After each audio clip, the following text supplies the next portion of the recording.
CP. Are you serious? He's gone! 40, 30, Portis all the way!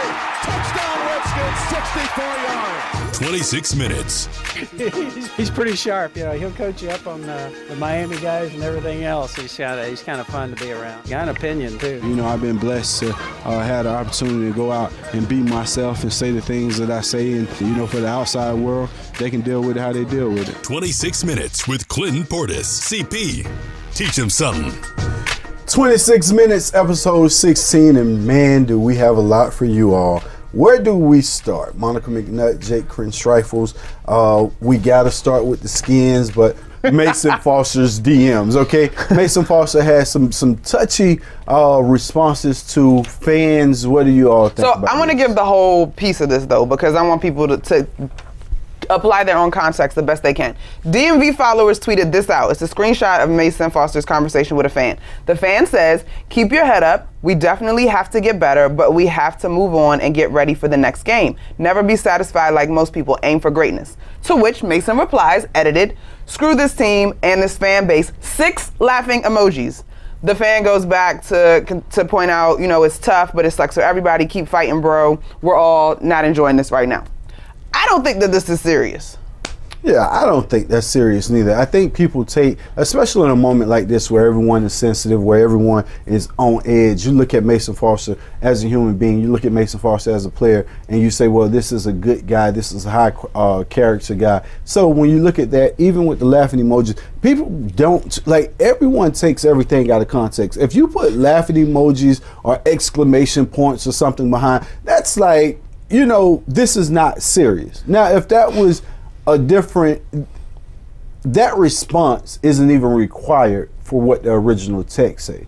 You see what I'm saying? So I don't look at this as a big topic of discussion and Mason Foster throwing the team under the bus. I look at it as, hey, sometimes you can say that. If that's the way you feel, that's the way you feel. If anything, this is a privacy issue in which a fan trying to exploit and possibly make his name with a franchise that right now is kind of reeling a little bit from a loss of quarterbacks. You're basically trying to pile on. Why is everyone such attention seekers? Why do everyone want followers? 2018, almost 19. Like, everybody want headlines. Why? Do you understand what comes with headlines? Even for the little 10 minutes that you get it for, do you really want that? Like, you give up your privacy to get a high that's not even a high. It's a false sense of importance. You're really not important. But people always want what they don't have. And for someone like you, who's been in the headlines for good reason, you get that. But if I've never had my shot, my 5 minutes of fame, and I can get it this way. Well, CP's trying to tell him it's not all as it's hyped up to be, right? I mean, is that the point? I'm trying to teach him something, Jake. He's trying to I'm just trying to teach him something. That's all I'm trying to do. What I can tell him is we have 3 games left. You got the Jags, you got the Titans, you got the Eagles. 3 games that you need to win. The probability of going into Jacksonville with a good defense and Josh Johnson as your starting quarterback, winning that game, it's doable, but will it happen? The Titans, another tough game. That's a tough and one. then you have the Eagles, who today announced Carson Wentz is done for the season. Is it the well, season? not officially, but it's likely that he will. He's out for next Sunday. Air quotes. Likely out for the rest of the season. Breaking news on 26 minutes. Carson Wentz, man done. Announced by Clinton Portis, Monica McNutt, Jake Crenstrifles. Carson Wentz is done for the season. So one game at a time. For me, the Jags, it could be done, but as much as we've talked about Josh Johnson and the issues at quarterback, the defense was a thing on Sunday that was like, are you serious? Yeah. So if they don't defend, then it's a wrap. Like, it's a wrap. Well, the Jags offense is a wrap. That too. I think the Jags have given up on their coach. We shall see. It's still a football game, though. You got to do something. Well, I'll tell you what we got to do. We got to let Jake pay the bills. We got to pay the bills. And we got to help people improve their lives. That's what should drive business. That's the belief at Koch Industries, which employs more than 65,000 people across America. The team at Koch works together to meet the world's changing needs in transportation, medical care, water filtration, household goods, energy-efficient building products, and everyday technologies, all while consuming fewer resources. See the innovations firsthand at kochindustries.com. I just got to say, by the way, CP, I'm still kind of impressed with your wardrobe today. You like to butter me up with my outfit choices, but for those who are not able to see this, maybe you can check later on Redskins.com video, but we've got a lot of primary colors going on. I mean, you clearly head to toe were figuring out what you were doing. You got the red shoes, the red hat, a little bit of red logo on your yellow sweatshirt, blue jeans matching the globe on your sweatshirt. It's working for me. It's kind of a southern thing where you go you match a little, maybe too much. I woke up this morning with no idea what I was going to put on, and it was kind of like a gloomy day. So I said, you know what? Sunshine. Since Monica addresses me as sunshine when I walk in, I just, you know what? I'm going to be sunshine today. So did moving up here elevate your style? Cause you're right, Southern dudes are balanced. No, I think, you know what? I think it challenged, and I'll tell you what it is. The locker room challenges you as an athlete. The locker room challenges, because when you're on a team with Smoot and some of the characters that I played with, like, you come in half-stepping, you think of Philip Daniels suits, or you think of Lavernius Cole's suits. Like Lavernius wore a Sensei suit, and him and Smoot probably fell out when he wore that. It was like he looked like a little karate instructor. He had the shoes on. It was smooth, it was fitted, but it was before everyone's time. So they gave it to him, and you look at Philip Daniels, he was a huge person who always had the old man, the reverend suit on. Or you look at the different styles, when players first began to use LV and a lot of the clothing companies that's out now, fashion was kind of taking a sense. So I would say it challenged me to step it up, but I've always had my own unique style. Like, I'm gonna make this work somehow, because it's not the clothing, it's how you rock it. Look at you, look at you. You know what I mean? As you can tell with your thigh-high boots on, you know what I mean? You come in with your thigh-high boots on. But, a topic we need to get to. So, it's kind of been happening a lot lately. You see many incidents with players and fans. Leonard Fournette just had an incident where he told a fan he'll kick his butt. And of course it makes headlines because it's Leonard Fournette saying it. But you've seen these same exact altercations with KD and a fan. You've seen Russell Westbrook get into it with a fan. You've just seen Montrezl Harrell of the LA Clippers get into it. Jerry Hughes get into it with a referee. And players used to be idolized. They used to be icons. Fans come to the game in awe of seeing these players. Now all of a sudden it seems as a lot of people come to the game, and if it don't go their way, whether they have this player on their team, fantasy team, or you betted on it, whatever the situation is, when it doesn't go your way, somehow you go from a fan to a heckler. And when you become a heckler, all of a sudden you're starting to see athletes respond to hecklers, and the athletes get the negative headline, but no one ever addresses what the heckler really said or done. I don't know that you can actually control. I think there was a fan that was heckling Russ real bad that the Ushers did take out, I think, last season. But I don't know if you can control that part. And unfortunately, the spotlight is not on the heckler. The spotlight is on the athlete. Does that justify people coming crazy and talking out the side of their neck? Absolutely not. And I think for me, at the end of the day, first of all, fans should never turn into heckling your own team. Like, what kind of fan are you? Secondly, but that's the point. You're not a true fan, and that's not your team, because people switch teams as players switch teams. So every year, I go into a barbershop in Miami, and everywhere LeBron go, he paint the barbershop that color. And he was just so loyal to the Miami Heat, and LeBron go back to Cleveland, and he got the land tatted on his chest. Yes, Vest, I'm talking about you down in Miami. So he got the land tatted on his chest. Then LeBron go to LA, he put La La Land on his chest. So he just, he's a LeBron fan. He goes wherever LeBron goes. Well, there's a basic level of human respect that's missing. And I don't know why people think sports is a vacuum to which that doesn't apply.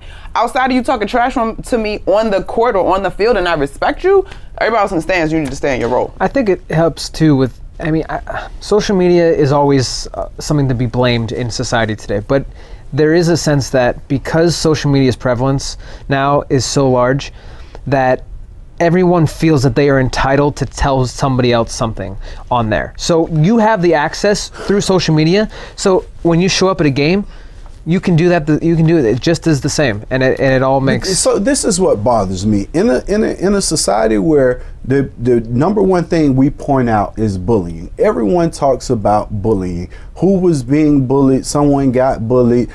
This person was bullied. Their child is bullied. It's bullying. The spotlight is on. Social media allows everyone to be bullies. The person that's probably being bullied or not that brave or would never say this to my face on social media is bold, because you're never going to cross paths. Unless you know this person, you're never going to cross paths with them. And I can't spot you out. I'm not paying attention to your page enough that even when I do cross paths with you, I remember, oh, you know what? That's Heckler 593. Let me go fight him. But I also think we have to adjust the way we probably look at bullying, right?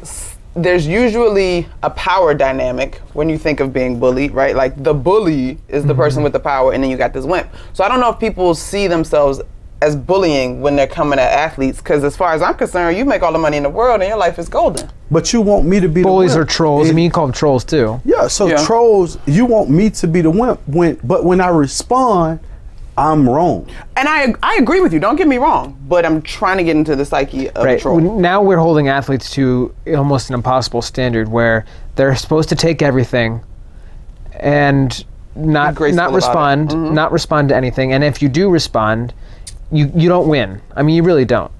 But how do you expect athletes to? Athletes are human. The same way I can hurt your feelings or you can hurt my feelings. Like athletes, especially for something that you're passionate about, for something that you love, which is, i.e., the sport that you play. Most players grew up loving this sport. You weren't always getting paid. And I think you lose the disconnect of the love and the money. So let me ask you this though. When you were playing, you can't on the field. You couldn't hear.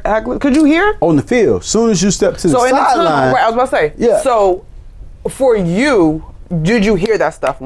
Could you Yeah, when you're on the sideline, you hear everything. Although you might not turn around, you hear it. So you might not address it, you might not say anything, but I can hear. I'm not deaf. I'm not deaf. I can hear everything that's being said. So when you finally respond to it, it's not you respond to the first thing that someone say. No matter what type of game you had, the worst heckling I ever heard in my life was we played the Jets when I was in Denver, and they were on Orlando's Gary so bad that the fans began to say, like, calm down. Like, I turned around like, Orlando's, do you know this person? Like, when I say bad, this was probably the worst I've ever heard. And that was the Denver Broncos at the New York Jets, who wasn't even a rivalry. It was just someone singled Orlando's out, and it was a group of guys. And I'm thinking this personal, like, I don't know what it is, but I'm ready to fight with you if you want to go in the stands, you know? So it's totally different. I'm almost surprised there hasn't been another like Ron Artest, Auburn Palace. That was so wild. Auburn Hills at the Palace. But imagine what really happened and the consequences that came to everybody that was involved. These players lost lots of money for something that you can't really say was their fault. Yeah. If you throw a drink in my face, you're probably going to get the action you're looking for. But I will say, since the Malice of the Palace, it does seem like teams and ushers, at least in basketball, I don't know if it's the same in football, they are far more cognizant of, especially items being thrown, like they're looking to get people out of there. Right. And we mentioned the Russell Westbrook thing, a heckler that's completely out of line, like, can be removed. And so maybe this is the conversation that needs to be had in terms of some sort of obligation by purchasing a ticket. Like, you don't get to just be reckless. If you're asked to be removed by a player, like... Well, I'm cognizant that these lights can be turned off if we don't allow Jake to do his job. Thanks, CP. Let me tell you a little bit about our friends at your local DC in the dark, area Meineke Car Care Centers. That's true. It's a great place to get everything you need done to keep your car on the road. It's so important to maintain your car, and there are 19 Meineke Car Care locations in the greater Washington, D.C. area to help you do so. So, is car repair on your holiday shopping list? With services from oil change to brake repair, the experts at Meineke have you covered. Right now, get a basic oil change for only $19.95. Go in today or save time by booking online at Meineke.com. Meineke, on with life. And football might be the gift that keeps on giving, but it's not something that you can wrap in shiny paper and send to a friend. For that kind of gift, look to the Virginia Lottery's holiday games. When you give holiday games to family, friends, or neighbors, you're giving the gift of joy, and you could be giving the gift of awesome cash prizes too. Give $1 Holiday Sparkle Scratchers to everyone in your fantasy football league. Pass out $2 Gingerbread Doubler Scratchers to all your coworkers, and surprise your in-laws with some $20, $100, or $200 ones to win Scratchers. Everyone likes a good game. The season of giving is here, so give the gift of joy. Give holiday games from the Virginia Lottery. Look for the Holiday Sparkle, Gingerbread Doubler, Winter Luck, $10,000 bonus. Win either $100 or $200 and all the other Virginia Lottery games at your favorite lottery retailer. All right, guys. It's time for my favorite part. Do I do our podcast a disservice by calling this my favorite part? Because we have so many good parts. No, because this is the only reason it sticks to the show. Okay, cool. My favorite part of the podcast, the best thing we saw this week. And so I am going to ESPN's The Undefeated, and my best thing I saw read is the piece on Simone Biles. She was named the most dominant athlete of 2018. I believe she's on the cover of ESPN the magazine.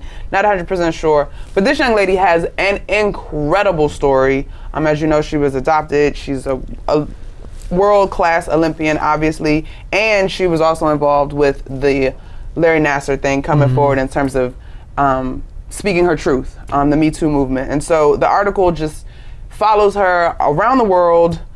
God, she's just so talented. She's just so talented. So Simone Biles, best athlete of 2018, most dominant, excuse me. My best thing I saw this week. Yeah. Mine, I actually have two that came on Saturday, and they're Are they culture related? They're very culture related. Okay. They're what you might even call high culture. Oh. I went to the Kennedy Center on Saturday to see the Nutcracker. My elementary school friend is a ballet dancer he's actually a principal dancer in the Ballet West, which is the Salt Lake City Ballet. And I hadn't seen him since we were in 5th grade. So That's awesome. We reconnected after the show. He played the Arabian dancer in the show, and absolutely killed it. And it's such a surreal feeling when you see somebody you haven't seen in a while excel at something that they've been doing their whole life. I don't know if you've ever had those moments when you see somebody that you've known and then you've never seen them actually perform, at their height. So that was really cool. We got to connect for a couple hours after the show. And so before you get to your next one, do you yell and scream in celebration? Wait a minute. Oh, you're killing it, John. Absolutely don't. Let me tell you my Nutcracker story. We went to go see it in Girl Scouts, and I will never forget. My homegirls and I were looking, and we're turned to, my mom was one of our troop leaders. We're like, are they gonna talk? We were so uncultured. I had no idea what we were getting into. But the Nutcracker is beautiful, and no, you do not scream at the Kennedy Center. I was way at the top, oh, so okay. I don't even know if he would have heard me, and then it would have just made everyone else stare at me awkwardly, what the heck is this guy doing? But it's funny actually because there is so I found out from him afterward. There's a guy who I think is the partner of the artistic director of Ballet West. He sits in the audience. And he always makes sure to be the first one to yell something if he really likes a dancer. So you could hear every time there was a dance that was about to end, he'd be like, "Bravo!" And it would just start the applause, but you would always hear him and you're like, wow, okay, so that guy's a little crazy. That's funny. The other one is, there's a movie coming out on Netflix this week, but I saw it in theaters, and I highly recommend seeing it in theaters because it's just incredible. It's called Roma. I don't know if you've heard this. Alfonso Cuarón is the director. He did that movie Gravity. And with George Clooney. This is incredible movie. It's black and white. It takes place in the 1970s in Mexico City. It's not for everybody in that sense, but if you can embrace it, it's about this servant woman serving a Mexican family, and it kind of follows her life. Will it make CP cry? I doubt it. Narcos almost made me cry in this film in Mexico City. The Cali Cartel. What? That I did kind of want to cry. Best thing I saw. So I would say two things. The funniest thing I saw and best thing I saw, because you have so many topics that you can get to, is Lance Stevenson attempted a dunk against Gasol of the Memphis Grizzlies, and he took off from no man's land. 2 dashes in. 2 dashes in on the foul line. He took off from no man's land and had no chance in the world at getting to the rim. And his teammates didn't want to laugh. They actually got LeBron trying not to laugh, like, what is Lance doing? Like, this is Lance being Lance. And it only makes you say, you know, like, Lance has always been a crazy dude. And all of a sudden you put him in LA on one of the biggest stages in sports, and it's highlighted like 20 times. Like, this was perfect. This was the perfect spot for Lance to end up. But the best thing I actually saw was a young guy from Oklahoma, Kyler Murray, win the Heisman. Yeah. And the reason I say this is the best thing I saw is because everyone gave Tua the Heisman. This guy stayed consistent. He stayed focused. He busted his butt. If you watch Kyler Murray play, like, he's an amazing player. He's an amazing athlete. Already signed a Major League Baseball contract.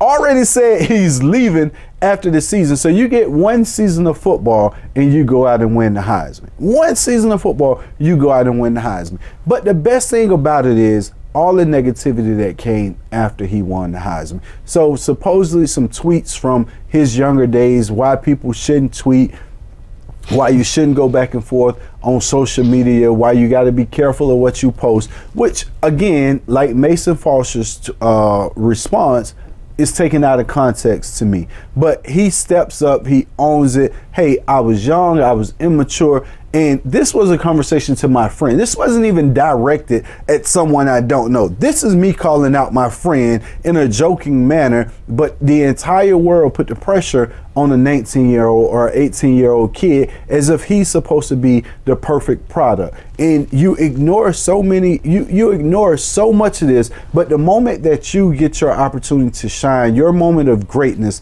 someone is so eager to take that moment away from you. And him not allowing that moment to be taken away from him, for everybody's response to come out and defend him, for him to just man up and say, you know what, this was a young me. It was no excuse. It was no, it was strictly, that was a younger version of me. This is the Heisman Trophy version of me. So I would love to say congratulations to Kyler Murray. That almost made me cry, Mona. Did it all? That's a good one. That is a good one. We definitely need to do a better job as a society of allowing people to have room to evolve. I mean, we all grow and change. People don't give you an opportunity to enjoy anything, even with Kevin Hart. And that was a topic that I really wanted to discuss on here, you know, for us to get into the Kevin Hart Maybe when they situation. actually find a host, we can talk about it. Yeah, like, I mean, this is a comedian jokes about. Comedy is the one place that didn't have any boundaries. Comedians say anything. You go back to Richard Pryor, you go back to Eddie Murphy in their day, they say anything to make you laugh. That's what comedians do. But you also got us in their day. Like, we're in a different ballpark. Pass me the chocolate CP brought us. I didn't mention. CP brought us chocolate from Swiss. Continue. Yeah, hey, I'm waiting on you to bust that chocolate. I've been traveling with it for a week. It's Swiss chocolate. And it didn't get lost in the cargo. Yes, and we appreciate souvenirs. I kept carrying it particularly in my edible bag. souvenirs. I kept it on me. And I'm a chocolate lover. Whoop, whoop. Well, we're going to see. But for 26 minutes, thank you all for joining us. It's time that we leave. Check us out, episode 16 in the books.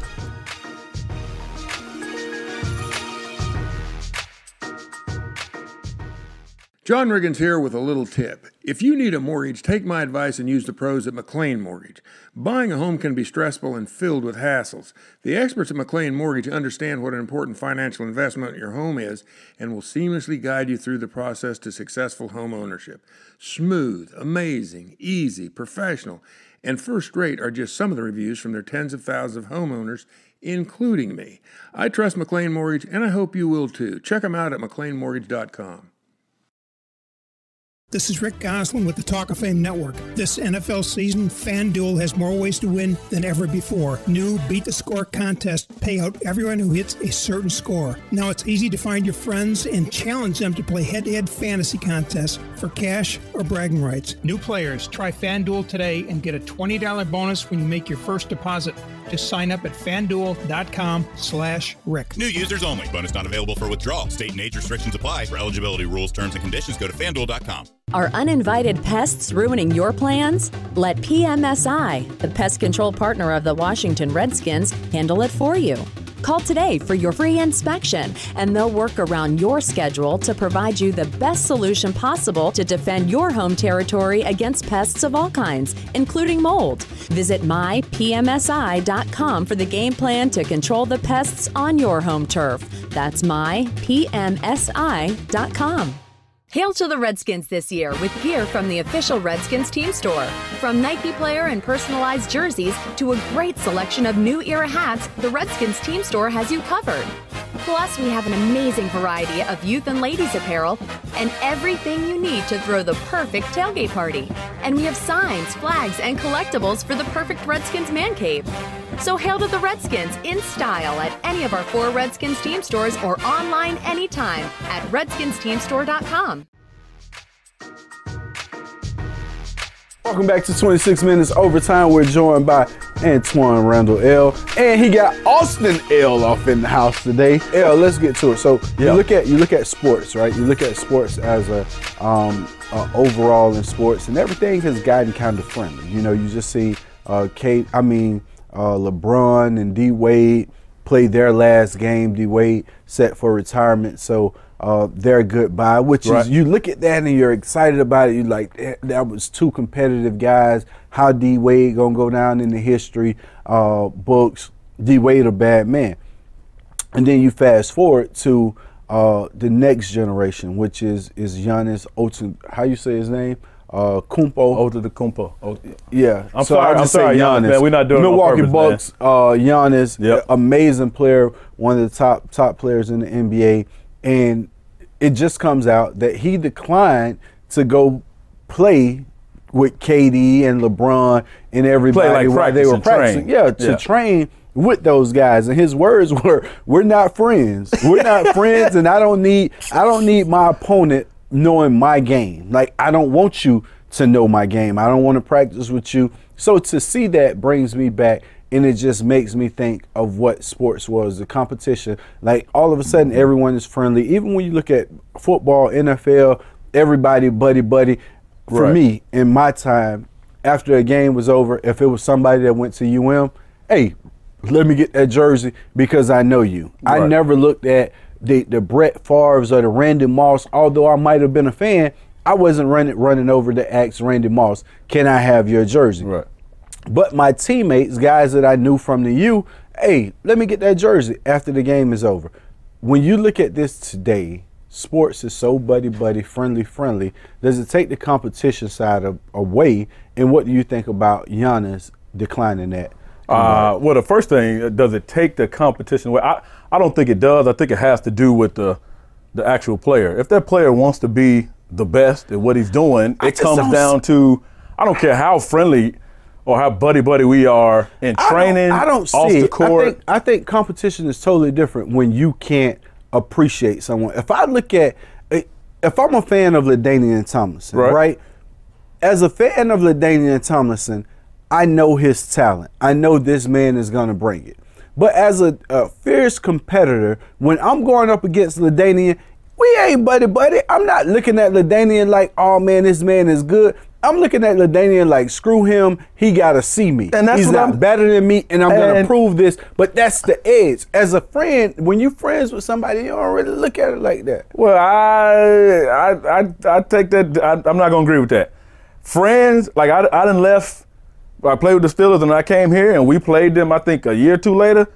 I wasn't friends with them. When I was running routes against Deshae, when I was trying to cut block him, I was trying to cut block him. Like, that's just part of the game. Like, I love you, bro, but I want to win. I want to give me another ring, that type deal. It has to be, because if not, you lose your edge, and when it's time to really go up and make a play, it ain't going to be friendly in the air when he's trying to smack me across the head or get me tackled or whatever from that standpoint.